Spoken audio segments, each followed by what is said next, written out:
my poker peeps, and welcome back to Hatter Chatter. This is episode 5. How did we get here? And to be honest with y'all, this past week I've been really busy with work and getting ready for the live stream, and that's pretty much all I've thought about is how do we get here? And to be honest with y'all, even to me it's shocking. How did I get here? So I guess we go back to Las Vegas. See, about 2 years ago, might have been a little bit more ago, I went to Vegas and I wanted to play cards. And I went out there for 5 days, pretty much just to play low stakes, 1-3, and see if I could win in Vegas. I always felt like going to Vegas was a good way for me to test my skills. The games were a little tighter, a little tougher than they were here in Florida. So, I think that's where it all started. And I'll never forget it. I flew out there. The first day was okay, but the next 4 days, variance killed me. Like, absolutely killed me. Every time I had a straight, the flush came in on the river. If I had 2 pair, they had trips. And one of the big hands was I had pocket queens. I flop a set. It was queen 7X, no draws. The turn was clean. We ended up getting all the money in on the river with a 7. Because I got top boat, and this lady had quads. And I remember going back to the room that night, and I was so dejected. And I was down, but I wasn't out. Like, I still was like, okay, it's just one hand. It's only been a couple losing sessions. And I remember going up to the room and regrouping. And I got dressed, took a shower, got dressed, and I said, I'm going to go down to Mandalay Bay, and I'm going to book a winning session before I go home the next morning. So I go down to Mandalay Bay, and I said I was gonna play a little bit more tight and really pick my spots. And I ran kings into aces within like the first 20 minutes. And from there, every time I hit 2 pairs, someone hit their straight, and it was terrible. And I remember going back to the room and I made a TikTok. And I never felt like watching this TikTok. I still have it. I'm not sure if it's up or if it's just in my private collection. I'm pretty sure it's still up, but it's a long time ago on my TikTok. And I was so dejected. And I couldn't, like in the moment, like it wasn't about the monetary value or anything. It was just the devastation because I went into Vegas riding high. I was doing good. I was on a little bit of an upswing. I was booking a lot of winning sessions, and I went out to Vegas with this. I want to prove to myself that I'm good enough. And it went awry. It went seriously awry. And I remember making that TikTok and looking back on it, like I was so down and out. So we fast forward a little bit and we go to the airport. And when I did the airport, I did another video there, and I kind of like realized that it wasn't as bad as it was in the moment, and monetarily I didn't lose a ton, and it wasn't that big of a deal, but I was shook. I'm not going to sit here and lie to y'all. I was shook. And I remember coming back, and a few days later, it got to the line in the sand moment for me. And I remember going out in my backyard with my phone, and I just shot a video, and I said, I'm going to take this little bankroll that I showed on camera. I believe it might have been like 2K, which was only like 10 buy-ins at the 1-2 or 2-2 game here in Florida. And I said, if this goes busto, I need to move on. I need to do something else. And at this point, there was no top hat. There was just a screen name, Madhatter Poker. And I really didn't know where I was headed in that moment. Looking back, that was the crossroads. I just never knew it. So I take that 2K and I start to run it up a little bit. But in the time, the Mad Hatter was born. I started to become, a social media person. And I started to get followers. And then it just grew and grew and grew. And now the week is here that I'm going to host a live stream thanks to Jacksonville BestBet. And when I say thank you, Jacksonville BestBet, I really mean that. Because when I reached out to them to do this, it ain't like I got hundreds of thousands of followers. It ain't like I'm a huge name in the poker world. But they took a chance on me, and they let me set up this game. And it means a lot. So from the bottom of my heart, I thank Jacksonville BestBet, the card manager, all of them. They didn't have to do what they've done for me. So for what they've done, I'm very appreciative. But now I look at this stream and I'm so excited about it. And as I sat here all week thinking about the stream, and I'll go into a little bit of how I feel the week of, because today's Monday and Saturday it's here. The weekend is here. The stream is here. And yeah, it's on my birthday and I'll be turning 42. But to kind of go back to what I was saying, I would have never thought when I made that video where I was at rock bottom and I was thinking about, giving it up, that what has happened over the last 2 years has happened. And now all week I've been thinking, like, there's people flying from Michigan and Ohio and Oregon, and there's many more that have reached out that want to play with me in the future. And I want to be honest, it's very humbling, but also I've always been someone that, I guess in a way I'm trying to figure out, how did all this happen? Maybe the reality of it all being here is finally like opening my eyes. See, it's weird. I think just like in life and in poker for me, and I think it's a lot of people, maybe it's just me, I don't know. Y'all tell me. But you focus so much on the bad or the mistakes and you forget all the good. So over the 2 years, I've accomplished a lot. I really have. But I don't ever look back on it. This week, as I thought about how did I get here? How did I get in position to have this stream? How did I get in position for all these people to want to come play with me? Like, how did it happen?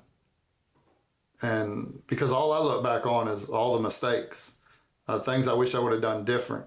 I wish I would have done this. I wish I would have done that. I wish I would have took this chance instead of this one, or I wish I wouldn't have done this. And it's weird. Like I said, it's like poker. Most people don't remember the big hands they won. They remember the bad beats. And in life, that's sort of how it is. It seems like your mind, for whatever reason, thinks about the bad in your past and not the good. And that's sort of, this week, for the first time, I sat down and I thought about all the things that have happened and how I got here. And it's crazy to think about, to be honest with y'all. This week, my 9-to-5 job, I worked a lot there, so I didn't get a lot of poker in, as you'll hear towards the end of this episode. We're not even going to update the big board this week because there really wasn't much poker playing. I didn't get in a live session this week because this week between work and then planning for this live stream, it's all I focused on. I played a little bit online and I won a few buy-ins. But to kind of sum up the stream and all of it, and how I feel is, and I'm just being honest and real, I'm so excited, but for the first time in a long time, I'm really nervous. I'm not nervous to play poker. I don't really get nervous playing poker anymore. That ain't what I'm nervous about. I'm nervous about this opportunity and the fear of failure in the opportunity. See, to me, this opportunity is huge. It's bigger than a win or a loss. It's bigger than a VPIP or high or low. It's bigger than that. This live session ain't about me booking a win. This live session is about me creating a weekend for the players that are coming, a memory they won't forget. I want them to have a great time. I don't think winning and losing will dictate that as much as the experience. I want Jack's Best Bet to have a great stream. I want it to be a stream that people tune into and they enjoy it. I want the cast of characters to have the best time at the table, and I believe if that's what they see on the table, I believe that it's going to come through to the viewers, that this just ain't 8 people trying to grind to a W. This is 8 people that enjoy the game of poker and enjoy each other's company and have a great time playing. Of course, there's going to be bad beats. There's going to be ups and downs. There's going to be winners. There's going to be losers. There's going to be big bluffs, and there's going to be big bluffs caught. That's all part of this game. But at the end of it, I want everybody that comes and plays this game to say, man, the Hatter gave us a great weekend, a great experience. The live stream was amazing. if the 7 people or 8, 9, depending on people bust and whoever joins us at the table on a live stream, at the end of this trip, this weekend, they say, that was an awesome experience. It doesn't matter how many chips I cash out because it was a victory to me. By the end of this stream, if the powers to be, the powers at Jack's Best Bet say, hey, Madhatter, man, that was a great stream. You know, everybody enjoyed it. We'd like you to do it more. I won. Doesn't matter how many chips I cashed out. That's the opportunity I'm talking about. That's the opportunity I'm nervous about. No one in this world, from when I was a little boy till now, has ever put as much pressure on me as I put on myself. The fear of failure. It's driven me my whole life. Not to get too deep into it, but I didn't, like, my mom left when I was real young. My dad passed away when I was 17. So pretty much my whole life, you know, I've been my own support system. The highs, the lows, the ups, the downs, the wish I could have, the mistakes, and I've made tons of them. Hear my dog barking in the background. Like, all this is part of the Hatter and how I become who I am. So I was, like, last night I was talking to someone as we were playing a game, and I'll go to that in a minute, because that's one thing I do want to talk about is a game I played Saturday night. But I was talking to him, and he made a comment about, you know, his whole life, people kind of like wanting to put him down instead of picking him up, and it hit me hard. See, his comment to me, he probably just took it with a grain of salt, but I didn't. I didn't at all. It's bigger than that to me. When he made the comment, I understood where he's coming from. That, you know, he wants people to pick him up and lift him up and not just, you know, always push him down. And I think in life, that happens a lot. I think that, let me get a sip of water real quick.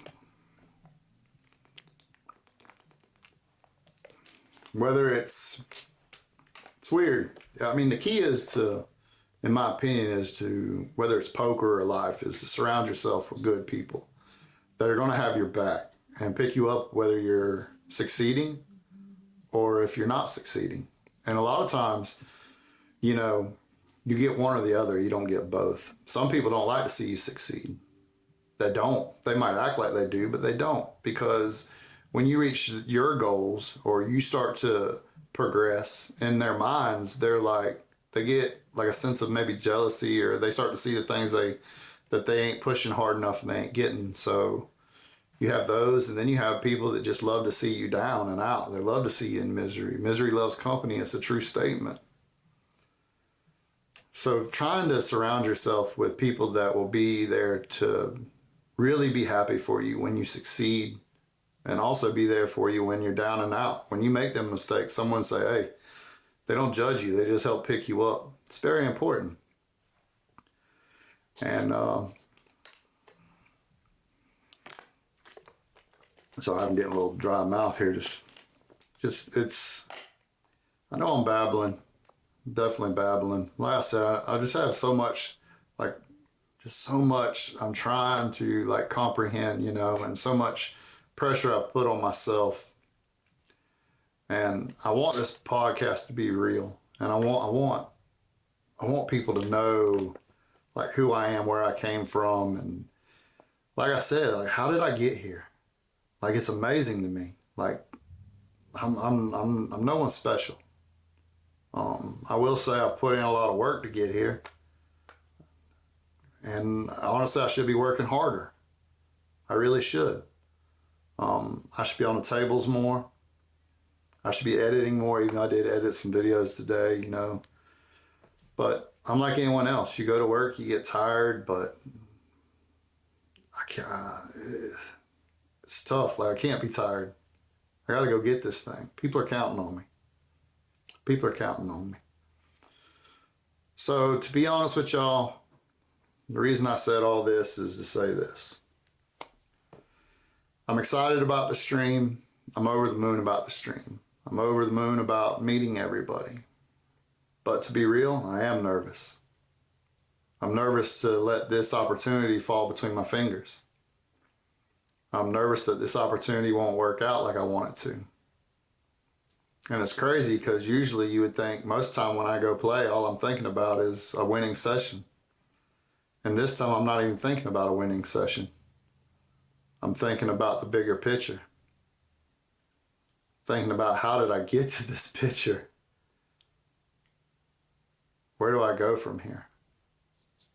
Where does this step lead? When the stream ends Saturday night, I'll probably continue to play at the card room that night. Just not like I'm going to quit forever because that'll never happen, but you know what I mean. Like, I'm going to play Friday night, Saturday, Sunday for sure. And come Monday night, everybody will be back on a plane that came from far away and they go back to their homes and their lives. And my local people will go back to their 9 to 5 just like I will. And where does it all lead to? The unknown. They say all you should think about is the present. Don't get caught up in the past and don't worry too much about the future. The future you can control a little bit more than the past, but you really never know what's coming at you in the future. So maybe that's it. Maybe the nervousness is, where does this lead next? What's my next step? I've made a lot of steps that I forgot about. The WSOP, getting people to come to the WSOP with me, huge step. That's another step that hopefully the full schedule will come out here in the next couple weeks and I can let y'all know when I'm going to be in Vegas. And that's a great opportunity to meet poker people. Where's the podcast go? How do I get it to grow? Because I want it to grow. I want people to see this journey. I want people to see that if I can do it, anyone can do it. So these are all things that maybe this week, because I worked and I wasn't playing so much on the tables. I don't understand why this week's hit me so hard. I've definitely been in my head. I'm not going to sit there and shoot no lies to y'all. I've thought about so many things, and in a way, I feel like I'm in a situation as a content creator and influencer that I want to make sure that I put the right stuff out there.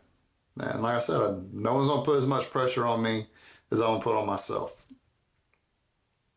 And I want to be, you can never be perfect, but I want to make the best decisions because my decisions definitely are going to affect people now. I see that. People coming here to play on this live stream, it's an opportunity for them. In the future, if this stream goes better or goes great and BestBet will allow me to do others, I would like to do a few more and have other content creators like myself. And that brings on a whole nother thing. You got to pick the right people. I want to put the right people out there. But also when I'm putting people out there, I understand that I'm giving them an opportunity and I want them to take the best of it. And I don't want to put the wrong people in a wrong situation and put too much pressure on them because there is a lot of pressure. There's pressure to be on stream and do your best, and you don't want to put a bad impression out there. You don't want to get on there, and the last thing I want to do is get someone on stream that ain't ready to be there, and maybe they just have a bad night on the poker tables. And sometimes the chat room, the chat pros can be rough, and I'll make sure I got the right people on there that can take that abuse. I mean, there is no other way to say it. There's going to be abuse sometimes at the poker tables, whether it's in the chat room on live streams or if it's at a table. So all these are things that maybe people don't think about, but they're all things I think about. Maybe I shouldn't, but it's who I am and just what's going on in my head. So to sum it up, this is a huge opportunity. And I don't want to drop the ball. I definitely don't want to Bill Buckner it. And everybody that just got that reference, I appreciate it because I dated myself. But I don't want to Bill Buckner this opportunity. So moving on from that, and like I said, I plan to bring I'm gonna try to bring all this, so much content from the live stream. I really want people to see what it's like. Hopefully I'll get some people on there to interview and bring some interviews to y'all. I would like to get them to talk about their experience, how they thought about it, what they would maybe do different, or, it's bigger than me. I want my group to be seen. All the people that I've chose to come be on this game, I want them to be able to express their feelings, what it was like. Because like I said, it's very important to me that all that turns out very well for them. So that's something we're going to do, but let's move on from that. Let's talk about, so Saturday night I set up a little game amongst some people. Actually, 3 of them will be on the live stream and best bet with us, but we played the 7 deuce game the other night, Saturday night, and it was a micro stakes game, but we played the 7 deuce game, and it was just, I played for 4.5 hours. And I won. One of the big hands I had against Egg Roll, y'all heard me talk about Egg Roll before. Me and Egg Roll was in, he had 7 deuce, I had 9-7 suited. He raised pre with 7 deuce offsuit. I called with the 9-7 suited. That's pretty standard. I don't know what it is about 9-7 suited. I love that hand. And the flop come 9-10 deuce. Yeah, 9-10 deuce. And he continued. With middle pair there was a third person in the pot. Actually, it was a 4-way pot to the flop. So I go ahead and put in a raise with middle pair. I just felt like no one really had anything there. The guy to my left, he folds. Dude named Lurch, he's gonna go ahead and call. And then Egg Roll calls. The turn comes to 7. So now I got 2 pair.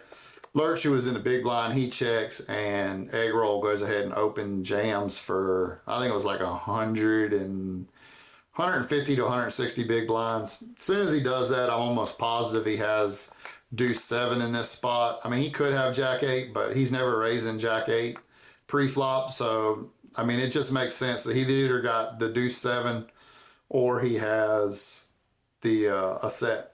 So, of course, I'm going to go ahead and go all in. Lurch folds, and he does have the deuce 7. And I win after it's all said and done, almost a 400 big blind pot there. But the game was a lot of fun. Like I said, usually with a situation like that where I'm playing online, I won't play 4.5 hours. But the game was awesome. Everybody was talkative. We were joking around. And it was first time in a long time. I definitely had a lot of fun playing online. It's definitely something I probably will do more. It's always up to them. It's always up to my poker group, what they want to do. I want everything to be entertaining. I believe that's one of the big issues with online poker is there's 2 types of online. I think you have people that are out there trying to grind, win, and that's fine and dandy. Nothing wrong with it.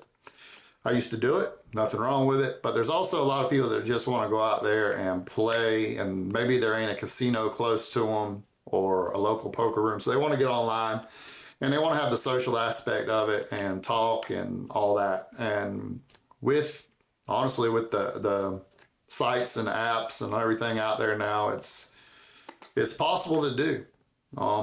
The problem with some of that is there's always going to be bad people out there doing the wrong things and abusing these situations. So one thing that I always like to do is try to set up a fun, safer environment for everybody to play at. And I believe Saturday night was definitely that. I believe all the players felt that way. It's always good when everybody at the table is social and talking. You ain't got to worry about bots and all that. I hate to even talk about that kind of stuff, to be honest with y'all. There's so much online poker is there's just, I mean, it's like anything. People will cheat and do all kinds of stuff. And with all the AI and bots and software and RTAs and all that, you gotta be careful where you're playing at. And I think the best way, if you are gonna be playing online, is to play with people you know and you know ain't gonna be cheating you and you can trust. So fortunately, I was able to, with the help of some others, I was able to set up a pretty good situation where we all could play the 7 deuce game. And I believe everybody had a good time. And that's most important to me. I did win. That won't go towards the 10NL challenge. I did play on Global for about an hour and I won 3 buy-ins. Like I said, we ain't gonna update the big board this week because I just want to come and kind of have more of like a heart-to-heart before we go into this huge weekend. Because this is a huge weekend for me, as I discussed earlier. But the 7 deuce game, we did pretty good. Give you an idea, I think I won 5 buy-ins. But I ran good. I got some bluffs through. I'll probably post some on my TikTok through the week, maybe. Show some of the hands. But overall, I think that it was a great night, and I was able to successfully set up something that people enjoyed.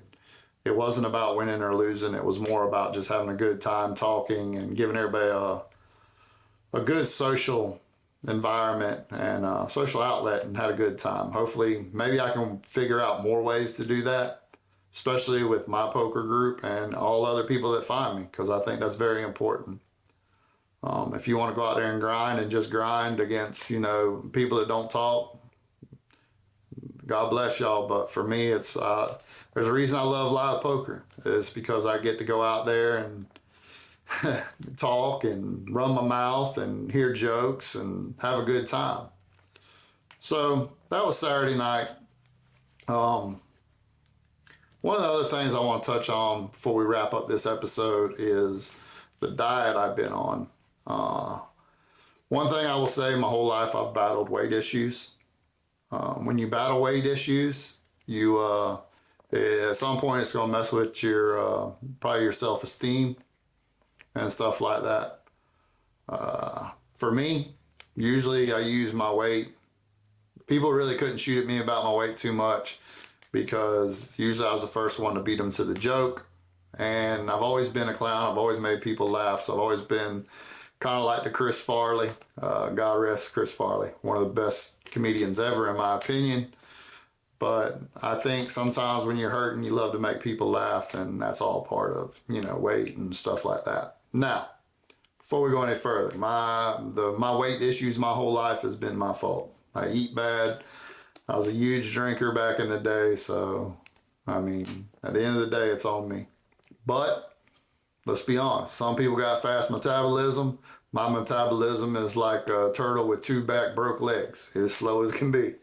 But I've been killing it on this diet. I'm very proud of myself. I've stuck to the under 1,000 calories. And Saturday was the first time I had what I would call a cheat meal. And I went to the Roadhouse with Mrs. Hatter because I wanted to spend some time with her this weekend.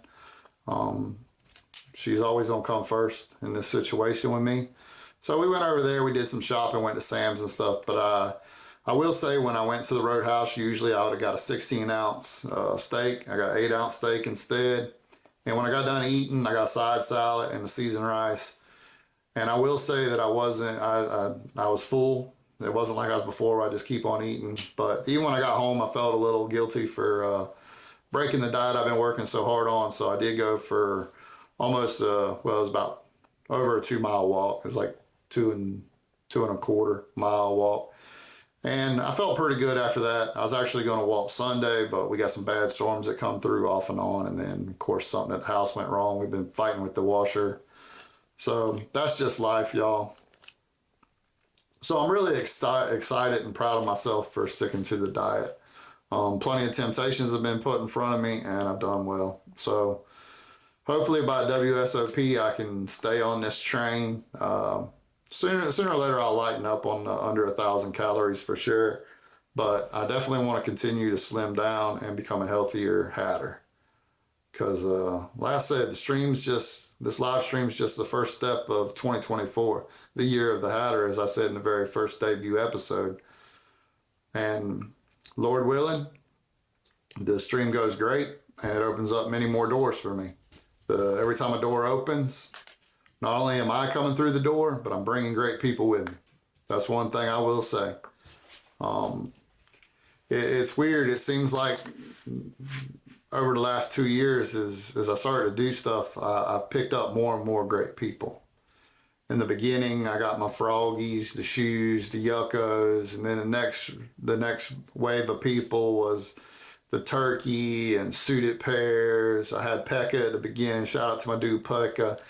I want to talk about Pekka for a minute here. My dude's in Sweden. I got a guy that's been following me in Sweden, and Pekka's just a great dude, young man. He's going to college over there, and I'm proud of him because he stuck with it. And I should have spoke about him earlier in this podcast. I just think the world of the young man. So he was from the originals just about. And like I said, then Turkey and Suited came through, and I've become really close with them. And then Junior came through after that. And now I've met Egg Roll and Nitwit Poker and the Joker and 2X, 2L, Colin CQ, who I was just actually, yesterday, we played I watched him on Twitch. So go check out my dude on Twitch. It's 2X, 2L, Calling CQ on Twitch. He's on there almost every Sunday doing the global scrimmages and stuff. So I played a little bit and talked to him on there. I really try to go out and support these dudes the best I can. Hopefully in the future they'll be on this podcast and I can talk to them and y'all can get to see them face to face, and maybe we get some questions answered by them that y'all would like to know about them and their poker journey and not just mine. So I'm just going to sum it up right there. This is a huge week coming up for me. Am I nervous? Yes. Am I excited? Yes. When you put nervous and excited together, it's definitely a weird combo.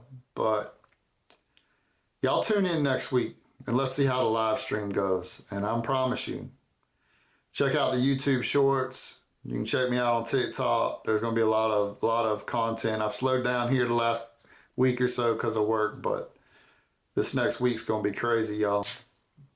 These next 7 days until this next podcast episode, there's so much going to happen. And I'm excited. I'm nervous, but I'm ready for it.